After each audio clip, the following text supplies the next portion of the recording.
12. Good afternoon, everyone, and thank you all for coming to this very special talk today on preventing Alzheimer's and dementia. My name is Neepa Mangat, and I will be your host this afternoon. I'll start by saying a little bit about myself. I turned vegan about 3.5 years ago when I was exposed to all the cruelty that goes on in the dairy industry. And I have always been a fitness lover. I do my workouts. I have been running the half marathon for the past 7 years, both in India and internationally. And my keen interest in nutrition, good health, and fitness and performance brought me to SHARAN. It was almost immediately, I was almost immediately convinced about the whole food plant-based lifestyle. And slowly and steadily, I incorporated it in my daily routine.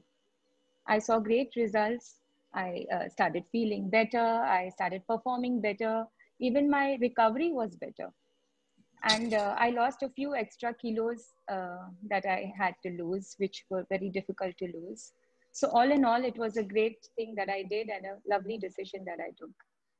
Coming back to our topic today, uh, Alzheimer's and dementia. Can I please ask you all, like, how many of you know someone or know of someone who has any of these diseases? Can you please type it in the chat box?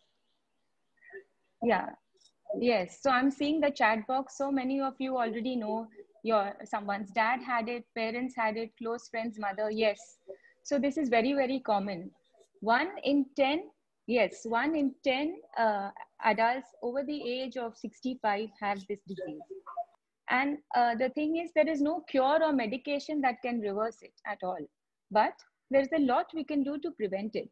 I'm sure if we all worked hard and we did what doctor says, we could have prevented it. But to know more about this, we will have Dr. Nandita Shah and Reena Rupani who are going to talk to us about this today. And they are from SHARAN. Now, SHARAN stands for Sanctuary for Health and Reconnection to Animals and Nature. And SHARAN is a social enterprise which was started by Dr. Nandita Shah 15 years ago. Dr. Shah is a very special doctor. Yes, she's a unique doctor. You will ask me why? Because when you go to her for with any of your problems or for any treatment, she will not prescribe you any medicine, but will prescribe you food as medicine. Yes, food as medicine.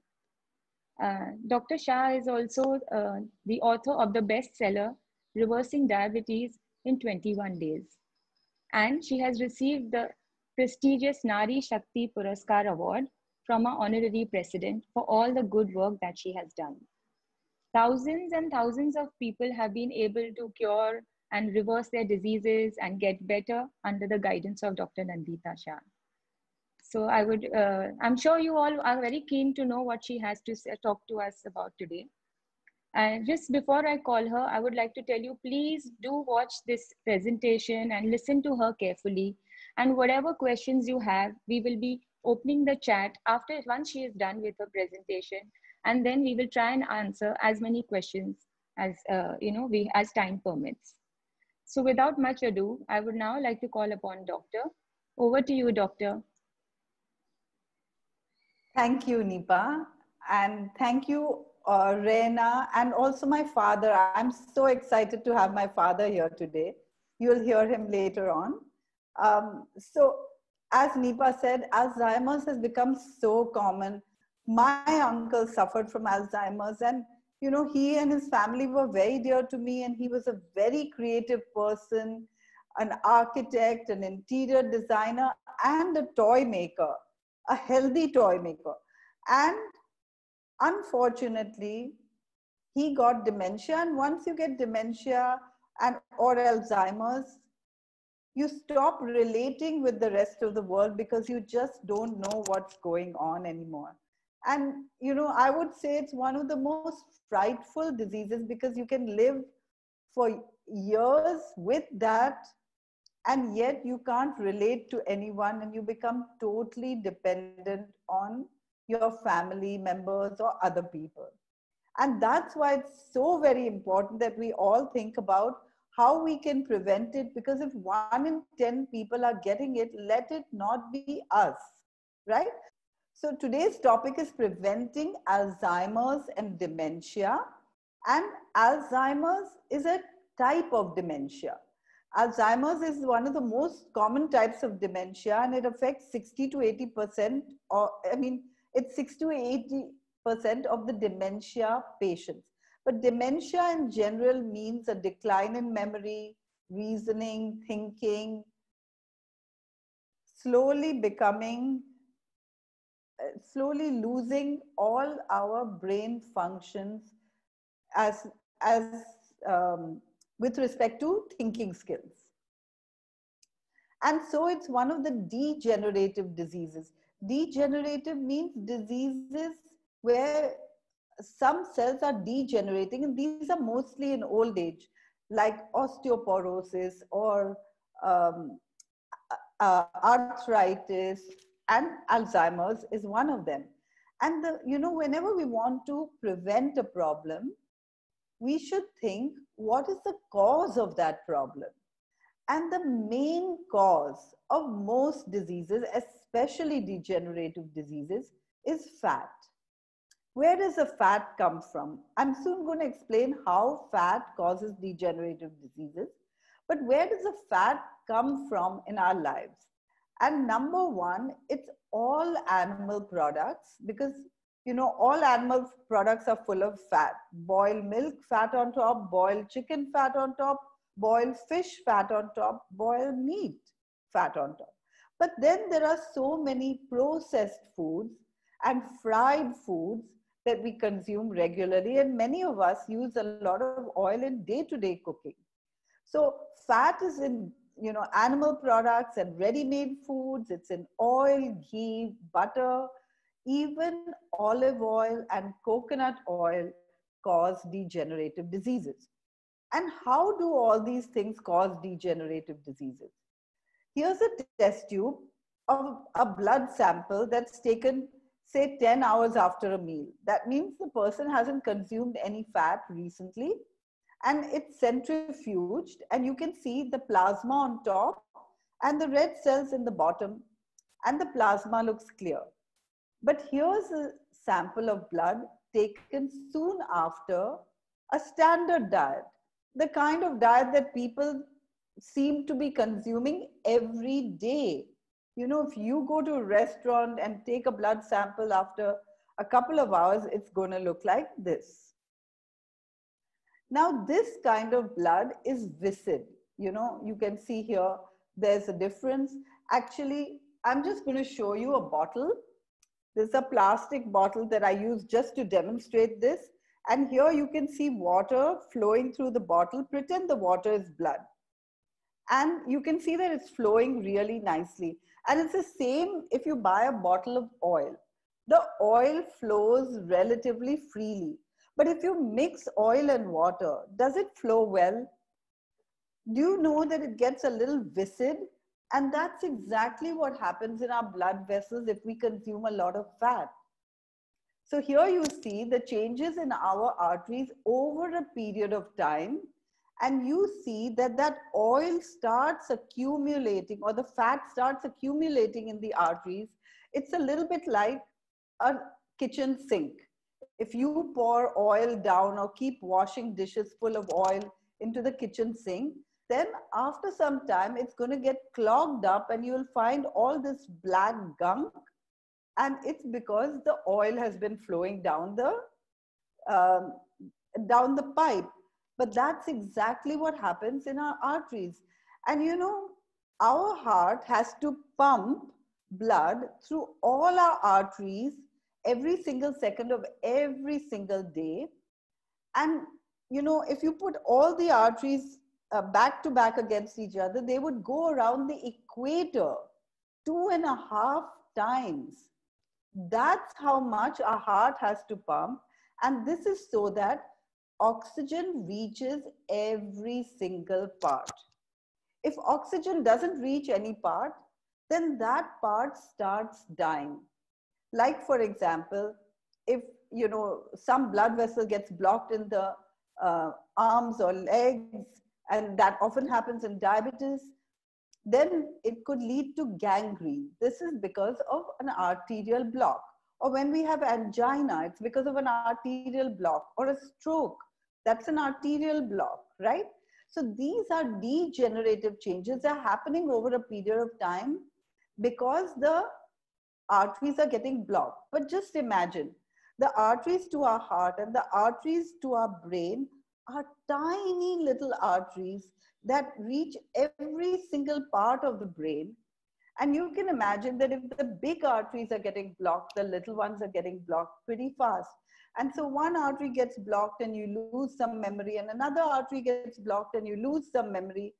And you know, memory loss is also a degenerative disease. It need not even go into dementia or Alzheimer's, but in general, people tend to lose memory as they grow older. And this is just because our arteries are getting blocked over a period of time. And we can prevent this. If we didn't have so much fat in our food, the arteries won't get blocked. So I want to share with you some interesting facts about Alzheimer's. Smoking, diabetes, obesity, high blood pressure, and high cholesterol increase the risk of Alzheimer's. Now, these are exactly, you know, like smoking increases the risk of high blood pressure. That's because of blockage of arteries. And those of you who've ever attended my talks on diabetes, you know that the main cause of diabetes is fat, right? Everyone stops sugar and carbohydrates, nobody gets better. And of course, the main cause of obesity is also fat. And cholesterol. Cholesterol only comes from animals, and all animal products are full of fat. So all these factors have the same cause, and therefore all these factors increase the risk of Alzheimer's. Hearing loss, loneliness, sedentary lifestyle can also cause Alzheimer's.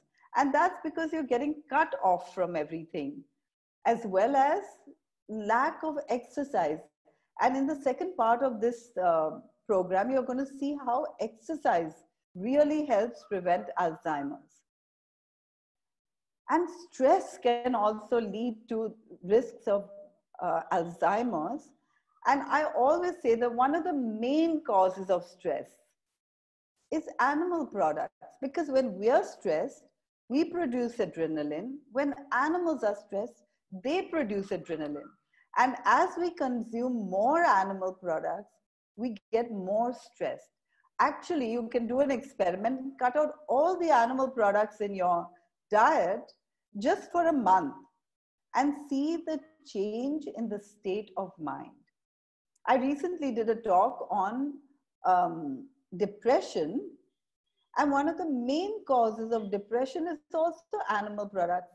And that's because these animals are stressed and depressed when we use them as food, right? Like they're kept in confinement. If you've seen those chickens in the cages ready to be slaughtered, they're just 6 weeks old. And their entire short lives, they've been in a cage, getting ready for slaughter. Cows whose milk we drink are artificially inseminated when they're just 2 years old so that they can have a baby as soon as possible so that they can deliver milk. Imagine how an animal feels or a mother feels when she's raped to get pregnant and then her baby is taken away from her and her milk is sold. I even call that robbery. And so I understand how Nipa left consuming animal products just because she heard about the cruelty in this. But the cruelty affects the animals, and this stress comes back to us through the foods, through their hormones, adrenaline and cortisol. And then there are genetic risks, which we'll talk about right at the end. I also want to mention one more thing, Creutzfeldt-Jakob disease or Creutzfeldt-Jakob syndrome, which is the human version of mad cow disease. This has very similar symptoms to Alzheimer's. In fact, it's also called bovine in the cow, bovine spongiform encephalopathy. That means the brain becomes like a sponge. The brain has holes in it. And now I want to show you the brain in Alzheimer's disease. On the left-hand side, you see a healthy brain. And then you see mild Alzheimer's, and you can see that, the brain tissue is becoming less and less as Alzheimer's becomes severe. Now, why does this happen? You can just imagine, I already explained you part of it, that if one artery, little arteries in the brain get blocked, little parts of the brain are already becoming unusable, are dying off. And we have so many reserves in our body that initially we don't realize it. Because if a tiny part of the brain dies, another part can take over. But over a period of time, the ability to logically reason goes.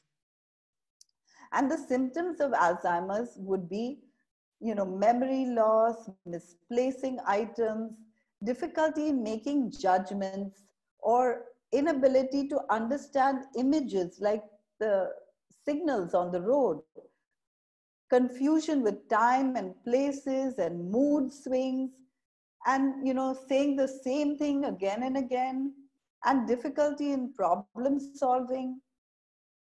And naturally all this leads to social withdrawal because nobody can communicate with you anymore. And of course, inability to complete complex tasks because you can't even complete simple tasks. Now, few more interesting facts about Alzheimer's. We already said it's the most common form of dementia, and it usually occurs over the age of 60, and it's progressive. And once it starts, there's very little we can do to stop it. And that's why we should take charge right now. It's also known as type 3 diabetes. And that's because when someone's getting Alzheimer's, the insulin in the brain increases, and that starts sending toxins to the brain. When we have diabetes, in the beginning, our insulin increases in order to overcome the insulin resistance. And it's the same with Alzheimer's, that the insulin increases in the brain. And an abnormal buildup of certain proteins in the brain are there, the amyloid plaques and the tau protein, causing neurofibrillary tangling. Neurofibrillary tangling. I just want to show you a picture of this, where you see these little yellow spots, these hazy yellow spots, and these are amyloid plaques. And you can see that there are neurons that are straight, but there's some tangling in some of them, and they're tangling against each other as well. And this is typical of Alzheimer's. Now, usually we don't see this during the lifetime of a person because we can't do a brain biopsy, and therefore this is seen after. And that's why we don't really know whether someone has Alzheimer's or even Creutzfeldt-Jakob syndrome or another form of dementia. We can just tell from symptoms. Now, what causes these amyloid plaques? White foods, white rice and flour and sugar, pasta, cakes, white bread, all of these spike the insulin production and send toxins to the brain. Now, what can we do to prevent Alzheimer's and dementia? Number one, make sure that you minimize or stop altogether animal products in your diet. And when we think about this, it looks like really difficult to do because we've been brought up thinking that we are omnivores, and we've been brought up thinking that milk is essential and we need animal products for protein. But is that really true? I mean, we hardly know anyone with protein deficiency, but we definitely know a lot of people with Alzheimer's and dementia. And this can be prevented because we saw that fat blocks our blood vessels and causes little parts of the brain to die. And over a period of progression, it just increases. We should also stop all packaged food because invariably all these packaged foods are full of either white things like maida or white flour or sugar or fat or all of these. And finally, we should remove all fat that is refined fat like butter, ghee, oils of all kinds. That means even cold pressed oil. And that's because these are refined out of the products they came from. Like butter is the fat of milk, or oil is the fat of peanuts or sesame or sunflower or whatever, you know. So what we really need is fiber. Fiber, fiber is found only in plants, and fiber holds on to fat and actually throws excess fat out of the body. And fiber is something that we take off when we change brown rice to white rice, or have peeled dals, or peel our vegetables. We should be keeping all the fiber that we possibly can in our diet. And even with fruits, I always say that we should not peel anything that a monkey would not peel. And that's because monkeys have the same appendages as we do. And so we should only peel the things that we can easily peel with our hands. That means don't peel your kiwi, but peel your oranges. And then heavy metal poisoning and toxic chemicals also cause Alzheimer's. What are these? It could be aluminum, and aluminum is used widespread in cooking in restaurants. So we should think twice before eating in restaurants. And many of us also have aluminum pots and pans at home. And that's just because aluminum is a good conductor of electricity, heat, and aluminum is also very cheap. So it's easy to buy big vessels of aluminum. And the other is copper. You know, many of us use copper vessels to put water in and drink the water the next morning. And that was something good in the past because copper kills bacteria. But now we're already drinking 0B water because if it comes out of the tap, it's chlorinated. And if it comes out of our filter, it's 0B. And so we don't need copper vessels. But, you know, if we have excess copper in our body, then it's harmful. And iron too. You know, we always think that iron is good for us, but using an iron pan all the time is not so great, especially if the iron rusts. Rust is oxidation. And if this oxidized iron goes in our body, it's even worse.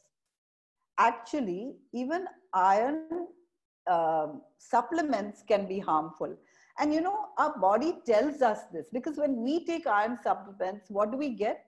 Constipation. So our body's telling us, our body always speaks to us and tells us how we can look after ourselves. But sometimes we don't listen, right? We listen to doctors instead of our body. We should always listen to our body first. Now, if iron is in excess, it can compete with calcium, and calcium can be low as well. And iron can cause oxidative stress in the body. And in order to combat oxidation, you know, oxidation even occurs if you make, if you squeeze lime juice and store it in a bottle, it gets oxidized. Or have you ever seen that, you know, when you cut cabbage and then leave the other half in the fridge, after a while it becomes slightly brownish where it's been cut? That's also oxidation. So many fruits and vegetables get oxidized, apples get oxidized.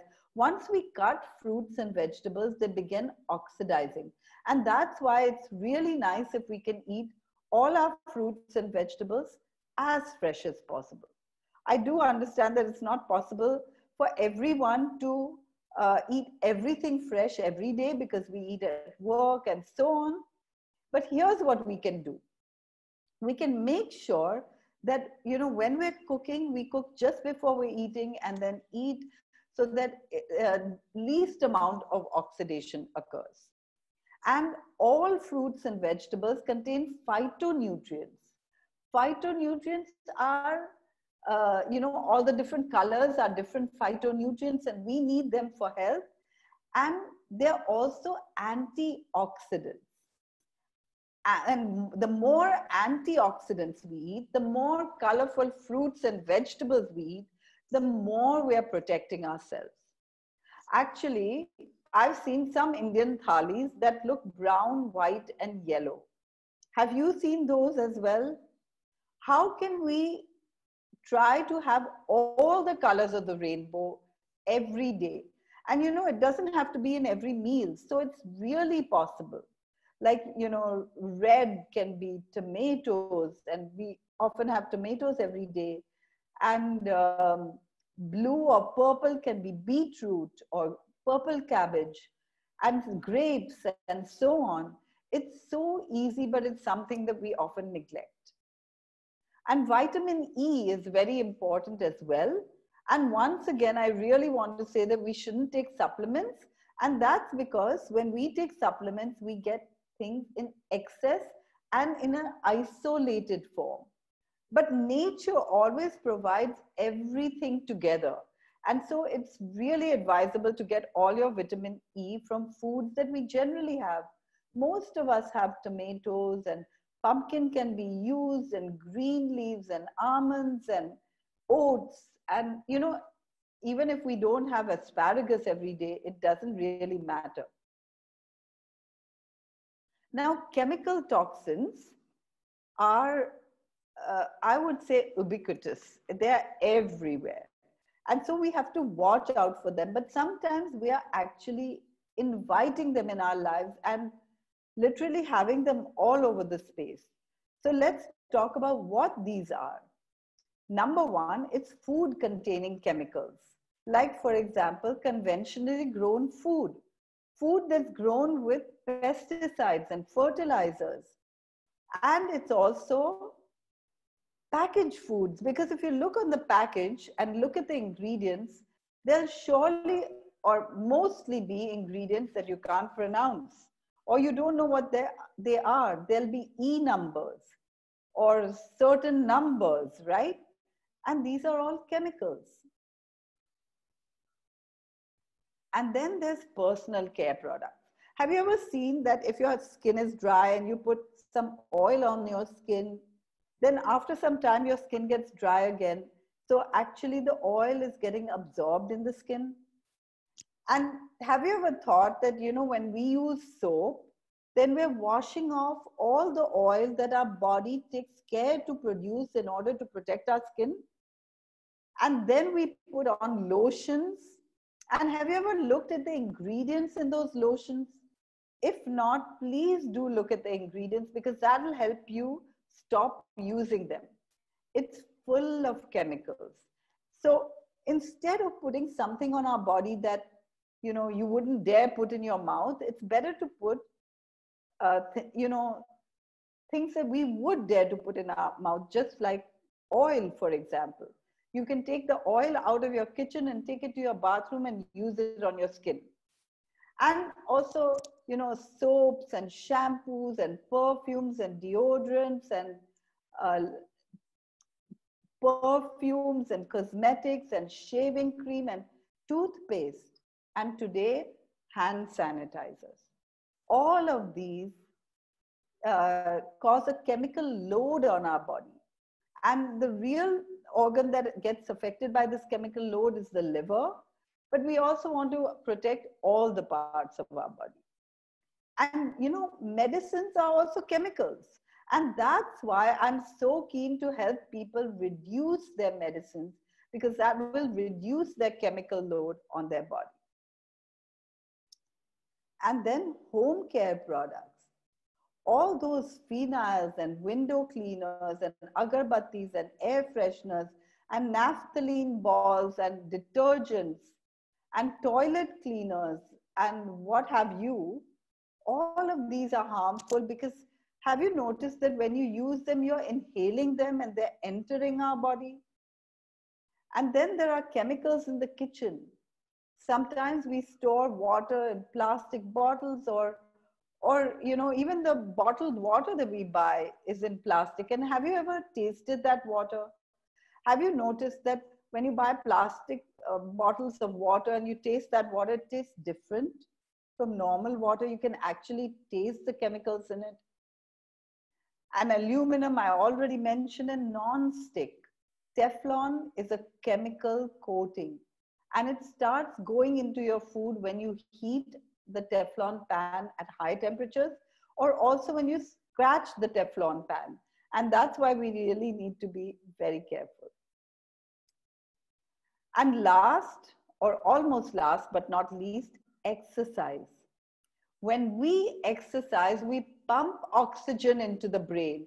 And that's why it's really important to do any kind of exercise you enjoy. And Reena will be talking more about this soon. So, in summary, tips to prevent Alzheimer's: avoid all fatty foods. And that's why we have plenty of cooking classes where you can learn how to cook almost anything from fat-free meat replacers and dairy replacers to fat-free samosas. And all your food can be cooked without any oil. And you can make all kinds of things like, I wouldn't say fat-free, but low fat, because we don't mind having fat with fiber. Like we don't mind having fat in the form that God gave it to us.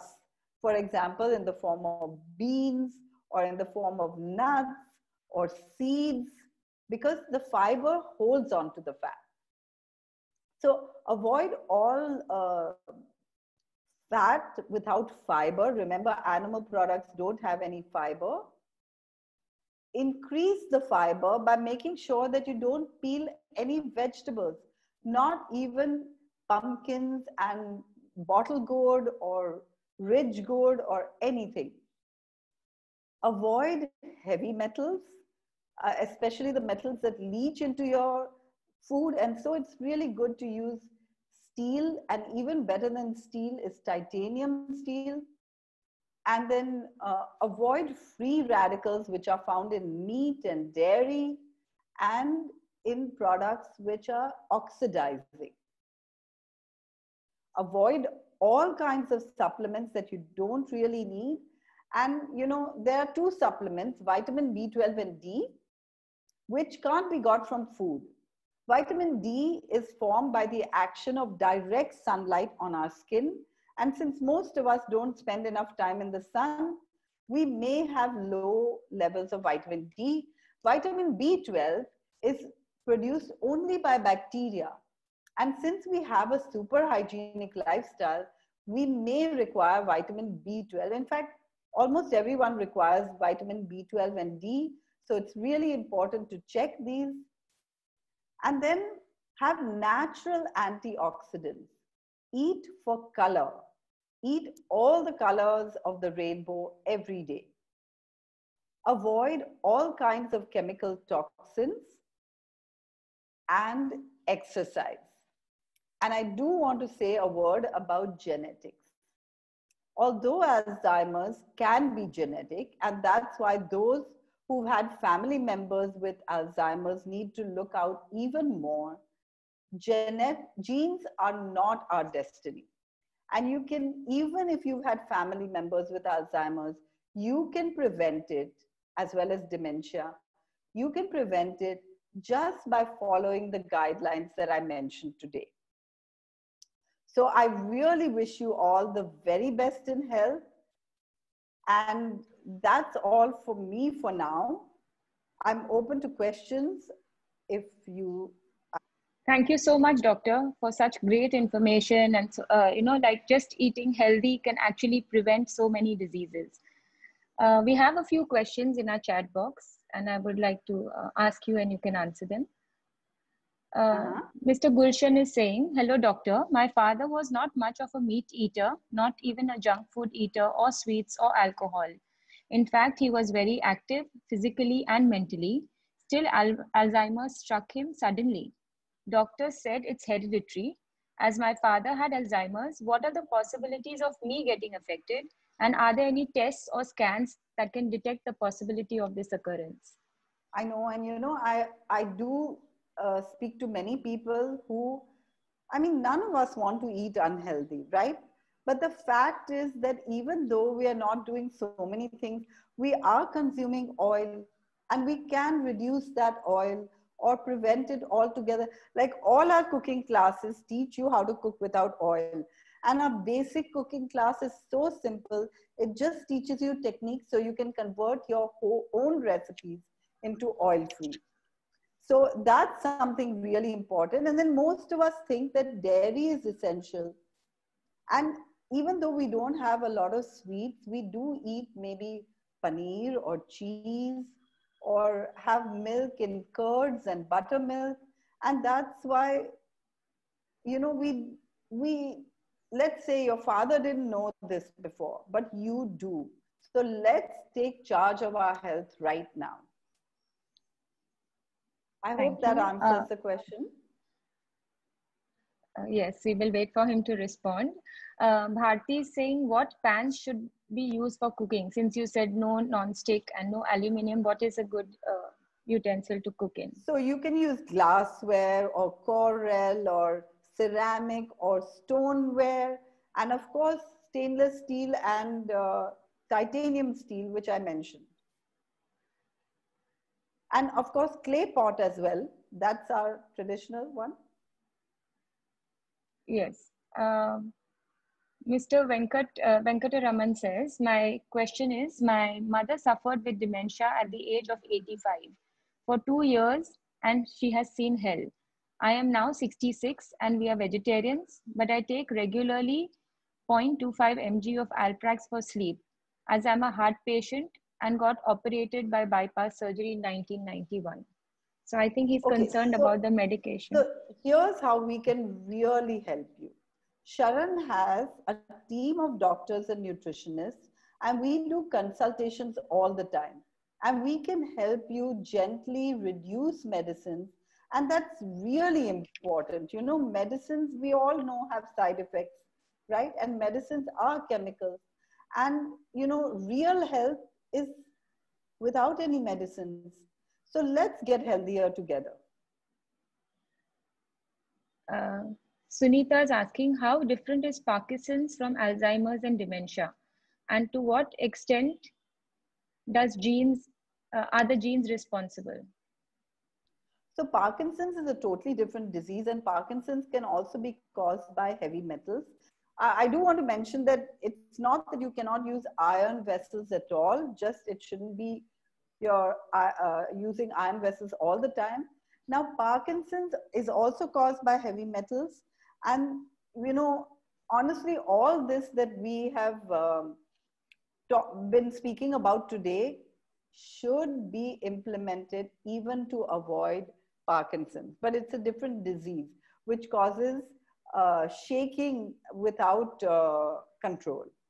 There's no control on the movement.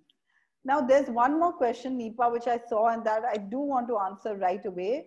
Yes, And that doctor. was a question on coconut oil because, there's a lot of information saying that coconut oil is good for you. And yes, that's true. There is an ingredient in coconut oil which has been found in some research to be good for Alzheimer's. But fat is harmful. So how do you get that ingredient without consuming fat? By consuming coconut, right? Always consume the whole because the fiber will take care of that excess fat, right? So if we want to do something to prevent, and actually we teach how to cook without oil, and as oil replacers we use coconut and peanuts and sesame, right? So this can help. So we have our next speaker is Reena Rupani, a young and vibrant mother of 18. a 18-year-old girl, and people often mistake them as daughters. You will see, I mean, sisters, you will see now. Her daughter hates it, but she loves it. And this wasn't always the case for Rena. She did suffer a lot from acidity a few years ago. And after she has adopted to the whole food plant-based lifestyle, her acidity has gone completely. She has lost 17 kilos of weight within the span of 1 year.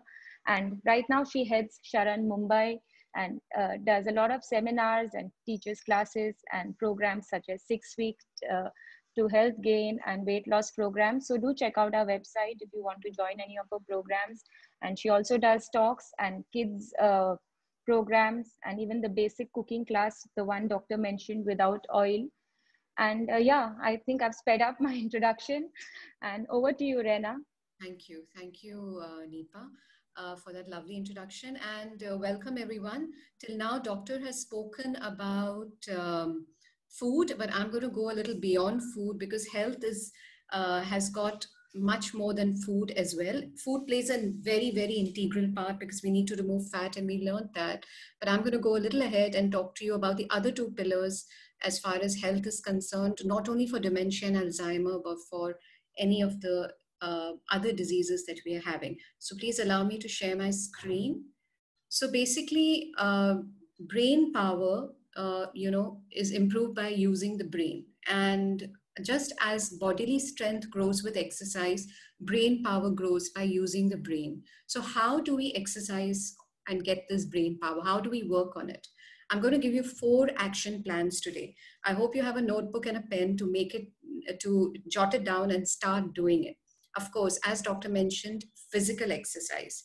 I had a friend who flew with Narendra Modi ji, and she told me that she was, she told me this about 3-4 years ago, but it still struck me that he remembers each and every crew member's names, even if he flies with them after 3 months, 6 months. And he just became 72 3 days ago. He was probably 67 that time. And I was just so amazed that he has such brilliant memory. And probably one of the reasons is the yoga that he does, because to be a prime minister, you need to have that sharp memory. And I know for a fact, because I know a personal story and he has it. So it's never too late to exercise. Fauja Singh started exercising, doing marathons about 100 years. So there's never too late. It's never too late to dance. Get into a sport. Any sport that you like. Could be swimming, could be badminton, could be squash. And there's no end to age. Never think about it. Whoever is young here, whoever is old, age is just a number in our head. Look at this grandmom. She's another inspiration.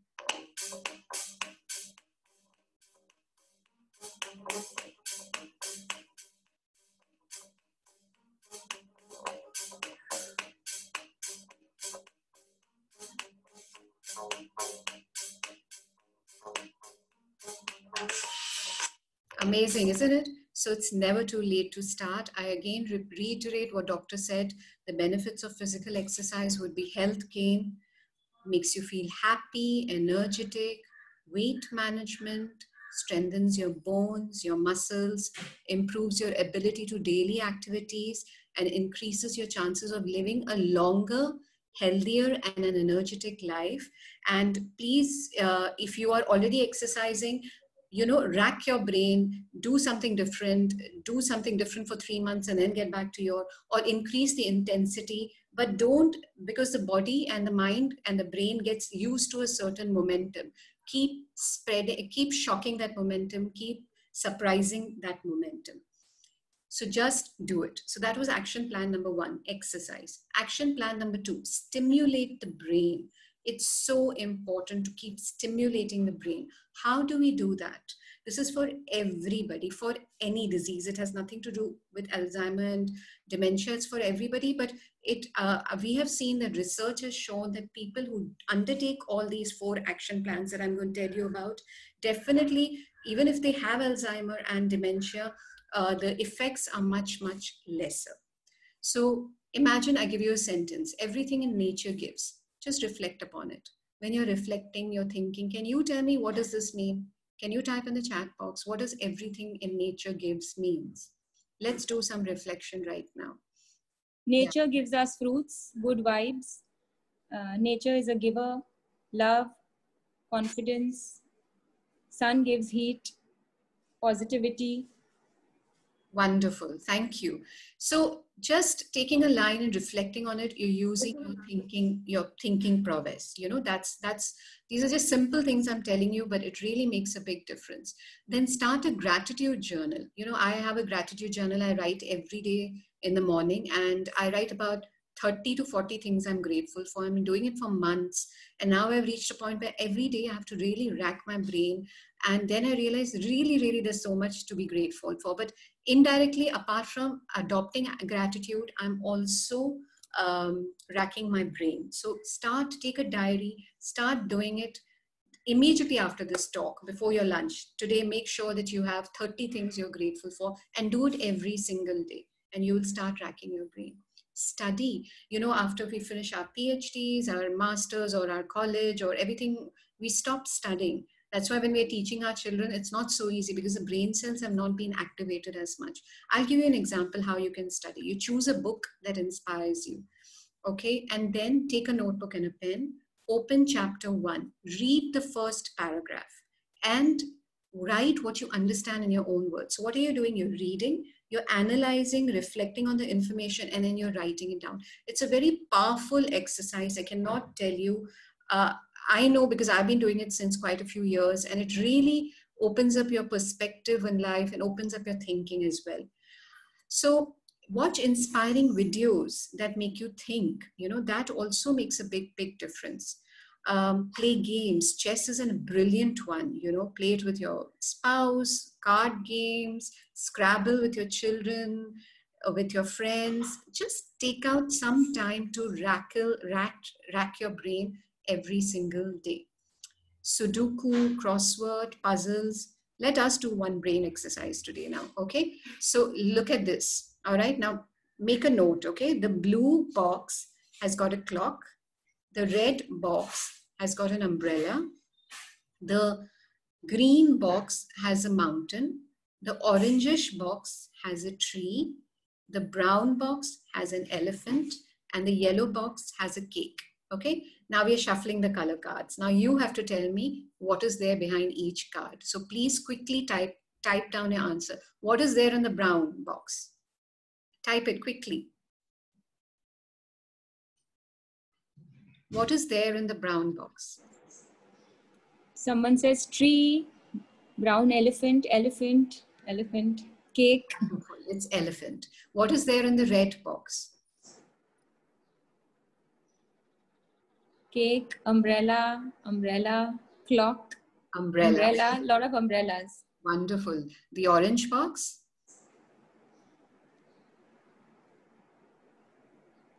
Tree, yes, everybody got that, tree. Right. The green box?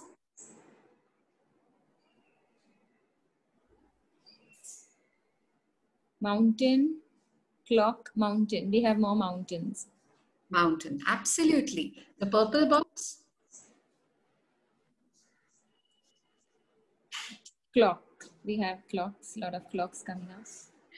Oh, there was no purple box. That was a trick. Okay. Blue box?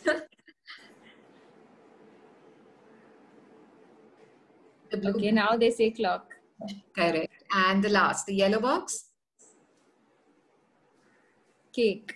Cake. Wonderful. See, it was a very small exercise that we did, but it racked your brain. And nowadays we have so much happening on WhatsApp. You can join groups where they're doing creative thinking.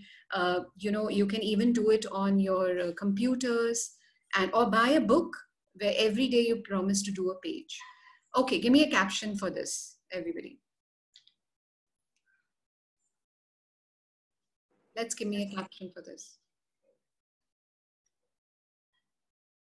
A caption for this picture. The joy. Yeah. So somebody says sky is the limit. Wonderful. Fun with nature. Flying sand. Life is a joy. Have it. Lovely. Freedom. So we have fun in the sand. Such a creative audience. Wonderful. Thank you so much for that. I'm just trying to tell you, look at a picture and start giving it a caption. Just giving you little things that you can actually do on a regular basis. Tell me words connected with the word well-being.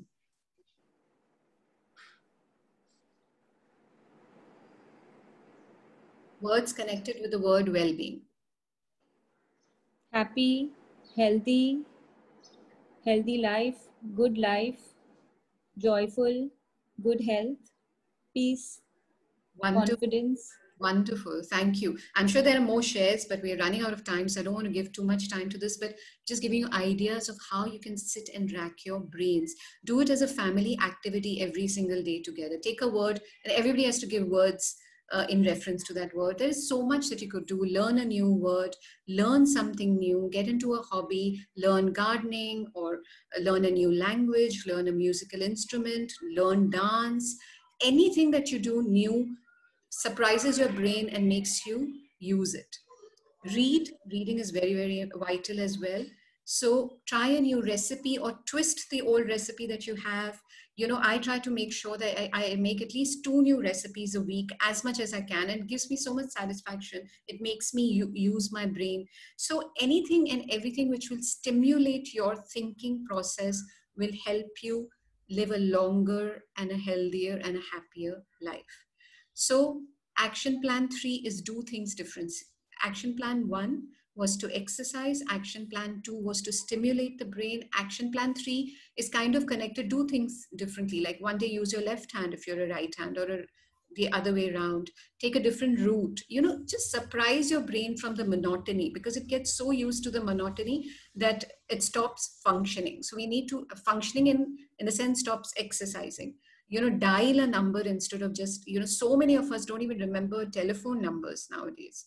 And earlier I still remember earlier numbers, but I don't remember now numbers because we are not doing it. Try and remember numbers, at least of the 8 to 10 people that you're regularly dealing with. Dial their number instead of, you know, just type and just pressing their name. So these are small things. There are millions and zillions of things. This is just to give you an idea of consciously trying to start thinking when you're doing things. And action plan number 4 is simply be happy. I wanted to show you this video, but we don't have the time, but it's beautiful. Click a picture. It's a 3-minute video. Please do watch it. It's a very beautiful video and will really make you smile and realize what happiness is all about. So, you know, in case you need any support, SHARAN is always there. As doctor said, we conduct cooking classes.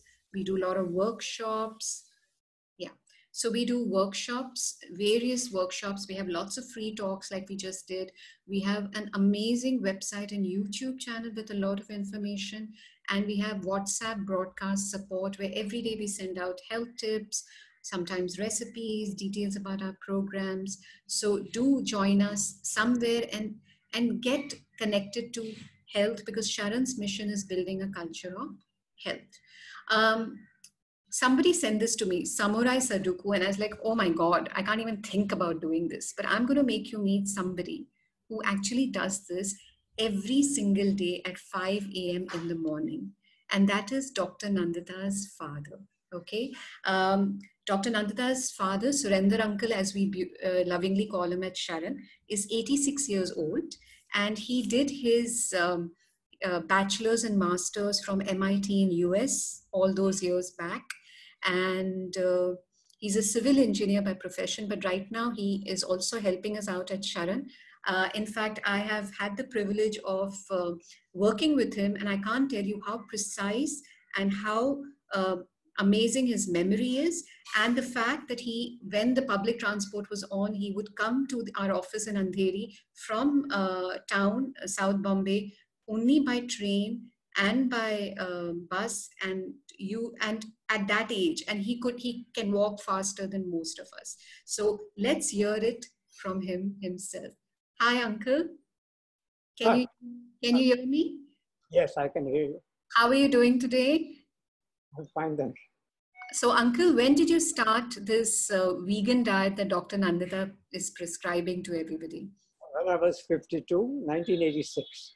52. So it's been about 34 years now? I'm not 52, sorry. 1986, when I was 52 years old. Yeah, so it's been about 34 years now that you have been going on a plant-based diet. Yes. So why did you decide to go on a plant-based diet, Uncle? Because of the cruelty to the calf and the cow. Because of the cruelty. Okay. So But you don't miss your dairy products, Uncle? Uncle, you don't miss your dairy products? You know, pardon? your cheese and your ice cream and your curd, you don't miss it? No, Not at all? But I know you like ice cream a lot, right? I like ice cream. So there are a lot of dairy-free ice creams available, isn't it? So, Uncle, can you tell us since how long you've not been having any medicines? Pardon? Since how many years you've not been having any medicines? At least since I became a vegan, I haven't taken any medicine. So since 34 years, no medicines at all? None except when I went to hernia operation in the hospital. There's 2 or 3 days they give you, that's it. Okay. And how's your health, Uncle? How are you doing during the lockdown? A little bored, but I just work in the home. From yesterday, I started going out on Marine Drive to have a walk. Okay. I do it every morning now. Wonderful. And Uncle, can you tell us how do you said that at 5 a.m. in the morning you do the Sudoku every day. For how long? Since about 2005, 6, around that time. Okay. And it's been about 15 years you've been doing it. And how long do you do it for? 45 minutes, you were telling me? Every day the difficulty of the problem is different. Mondays is easy, Friday is very hard. So it could be half an hour to maybe 1 hour, 10 minutes, depends. Okay. And then you told me you do a crossword also every day. Every morning I do the crossword. Crossword. Wonderful. So do you feel that, and what do you do at SHARAN, Uncle? Can you tell everybody? I do all the bank work. I do all the mailing of publications. Or anything that Nandita asked me to do. Okay. And Uncle, you also said that you manage all the accounts of the family as well, right? I do all that. My CA is very happy because I give him everything ready-made. He only needs to spend an hour to file the return. Okay, wonderful. And you were telling me you're cooking also a little bit during the lockdown. I used to cook before. When I was in the States, my wife and I were both students, so we had to share the house work. Okay. And now what have you been making in the lockdown, Uncle? I have somebody staying with me, and he does the cooking basically. I help him a little bit. Okay. So you're active throughout the day. Yeah, I am. So anything you would like to share with our, I mean, do you have a great memory? Do you feel there's a big difference after you changed your diet? I don't know if the memory changed or not, but I'm always good with figures. Maths was my favorite subject at one time. Okay. Today, even with addition, I do mentally rather than using a calculator. Even addition mentally rather than using a calculator. Wonderful. When we were young, we learned tables, we learned to do everything mentally. And I find that is good to keep. Right. Great. I do use a calculator for a longer thing, but this simple thing I do by mentally. Wonderful. So thank you, Uncle, so much for joining us today and inspiring everyone that eating right, being active. So you do everything. You are not eating, you're eating plant-based food, you're exercising, you're mentally stimulating yourself, and you're very happy always, isn't it? Thank you. Yes. Thank you so much, Uncle. Thank you so much for joining us today. So thank you, everybody. And please get these little aspects into your life: eating right, thinking right, doing right. Trust me, you can live a life without medicines. It's as simple as that. So till we close, I leave you with a song. And thank Nipa and Jayashree today, who were at our hosts and co-hosts. Dr. Nandita, of course, for always teaching us and leading the way. And thank you, Surinder Uncle, so much for joining us. Even at 86, he's vibrant, and he is, we work with him on and off, and we know he's an inspiration to all of us. So you've already seen a leading example. We leave you with this song, wishing you all a great health and a happy life always. Thank you.